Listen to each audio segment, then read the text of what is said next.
বছর পর এই দেশে মুসলিম শাসন, পৃথিবীর ধ্বংস। বাবা ভেঙ্গার ভবিষ্যৎবাণী রাতের ঘুম উড়িয়ে দিয়েছে।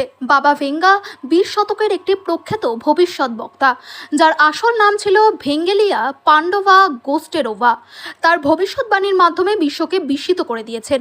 1911 সালের 31শে জানুয়ারি বুলগেরিয়ায় জন্ম নেওয়া ভেঙ্গা তার অন্ধত্ব সত্ত্বেও অনেক গুরুত্বপূর্ণ ঘটনার সঠিক ভবিষ্যৎবাণী করেছিলেন, যা তাকে একটি রহস্যময় ব্যক্তিত্ব হিসেবে প্রতিষ্ঠিত করেছে। বাবা ভেঙ্গার চোখের আলো কিভাবে হারিয়ে গিয়েছিল? বাবা ভেঙ্গার চোখের আলো হারিয়ে গিয়েছিল যখন তিনি 12 বছর বয়সী ছিলেন এবং এক তুফানের সময় তার চোখে ধুলো ও কাদা চলে গিয়েছিল। এই দুর্ঘটনার পর তিনি একটি বিশেষ শক্তির অনুভূতি পান এবং ভবিষ্যৎবাণী করা শুরু করেন। বাবা ভেঙ্গার ভবিষ্যৎবাণীগুলি কী ছিল?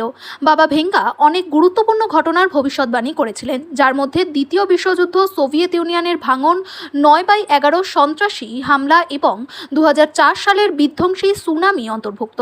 তার ভবিষ্যৎবাণীগুলি প্রায়ই সঠিক প্রমাণিত হয়েছে, যা তাকে জনপ্রিয়তা এনে দিয়েছে। ভবিষ্যতের ভবিষ্যৎবাণী। বাবা ভেঙ্গা ভবিষ্যতের বিষয়ে কয়েকটি ভবিষ্যৎবাণী করেছিলেন। তার মতে 2028 সালের মধ্যে মানবতা মঙ্গল গ্রহে পৌঁছে যাবে এবং 2043 সালের মধ্যে ইউরোপের বেশিরভাগ অংশ ইসলামিক শাসনের অধীনে আসবে।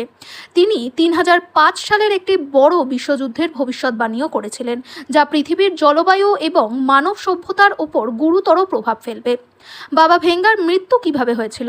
বাবা ভেঙ্গার মৃত্যু 11ই আগস্ট 1996 সালে হয়। তার জীবন এবং ভবিষ্যৎবাণীগুলো আজও একটি রহস্যময় জগতের দিকে ইঙ্গিত করে, যা আজও মানুষের কাছে রহস্য এবং রোমাঞ্চের উৎস হয়ে আছে।